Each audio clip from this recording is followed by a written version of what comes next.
만약에 해외에서 위험한 상황에 처한다면 여러분은 어디에 가장 먼저 도움을 청하시겠어요? 아마 대부분 대사관을 떠올리실 텐데요. 네, 오늘 이야기는 바로 그 지점에서 조그만 심각한 질문과 함께 시작됩니다. 자, 사건의 발단은 캄보디아였어요. 여기서 정말 충격적인 일이 벌어지는데 바로 한국 국민 한 분이 납치되고 심지어 고문까지 당하는 사건이 발생한 겁니다. 당연히 국내에서도 난리가 났겠죠. 대통령실에서 바로 지시가 내려옵니다. 외교부에 총력 대응을 하라고 말이죠. 그러니까 가능한 모든 외교 자원을 총동원해서 우리 국민을 보호하라는 아주 단호한 지시였습니다. 자, 여기까지 들으면 아주 당연하고 신속한 조치처럼 보이죠. 그런데 말입니다. 여기서 아주 근본적인 질문이 하나 생겨요. 총력 대응을 현장에서 지휘할 그 책임자가 과연 있었을까요? 그래서 첫 번째 파트, 바로 위기와 지휘입니다. 위기는 터졌고 지시는 내려왔는데 과연 현장에선 이게 어떻게 돌아가고 있었을까요? 그 어긋난 현실을 한번 자세히 들여다보겠습니다. 대통령의 총력 대응 지시, 아주 강력한 메시지죠. 근데 그 지시가 떨어진 곳이 바로 캄보디아잖아요. 그런데 이 자료를 보면요, 정말 황당한 사실이 드러납니다. 당시 캄보디아 대사 자리가 무려 석 달 동안이나 비어 있었다는 거예요. 자, 두 번째 파트, 사라진 대사입니다. 아니, 대사 한 명 없다고 뭐 그렇게 큰일인가? 이렇게 생각하실 수도 있잖아요. 이게 왜 그렇게 중요한 문제인지 한번 짚어보죠. 대사가 그냥 상징적인 자리가 아니에요. 말하자면 그 나라에서 대한민국을 대표하는 최고 책임자인 셈이죠. 외국 정부의 장관이나 경찰청장 같은 최고 2급 인사들하고 직접 소통하면서 문제를 해결할 권한을 가진 유일한 사람입니다. 캄보디아 같은 위기 상황에서 지금 당장 우리 국민을 구출해달라 라고 현지 정부에 강력하게 요구할 수 있는 바로 그 사람이 대사라는 거죠. 자료에서는 대사가 없을 때 생기는 문제들을 아주 구체적으로 지적하고 있어요. 일단 협상에 힘이 안 실리고요. 상대국에서 우리 정부를 좀 얕잡아 볼 수도 있다는 겁니다. 근데 제일 심각한 건 이거예요. 우리 국민의 안전이 달린 위급한 상황에서 신속한 대응이 불가능해진다는 거. 이게 핵심입니다. 그럼 이 캄보디아의 경우가 뭐 어쩌다 생긴 우연한 실수였을까요? 아니면 혹시 이게 더 큰 문제의 일부는 아니었을까요?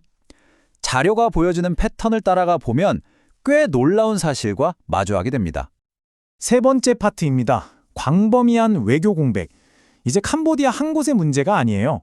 시야를 전 세계로 넓혀서 우리 외교망에 뚫려 있었다는 구멍에 대해 한번 살펴보겠습니다.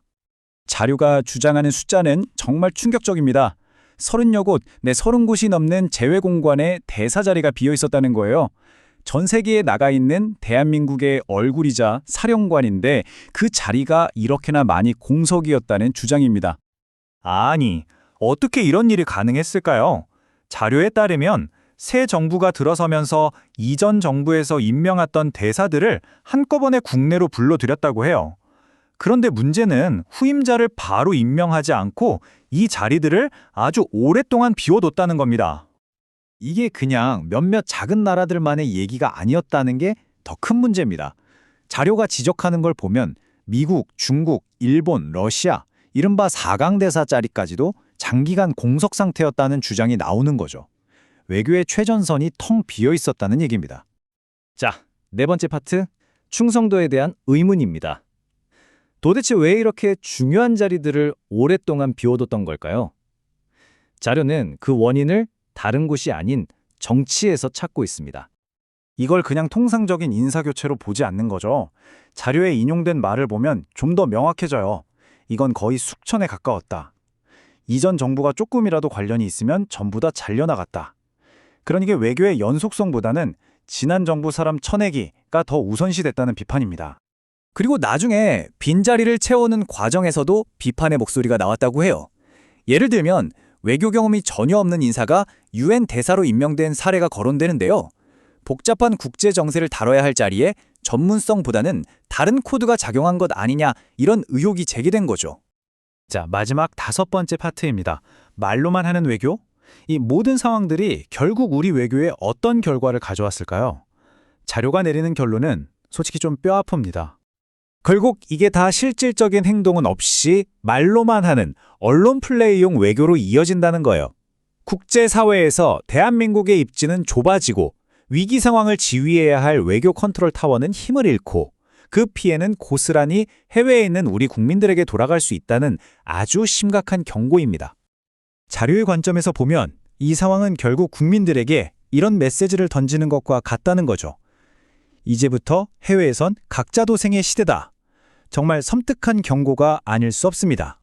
그래서 이 모든 이야기는 우리에게 마지막 질문 하나를 남깁니다.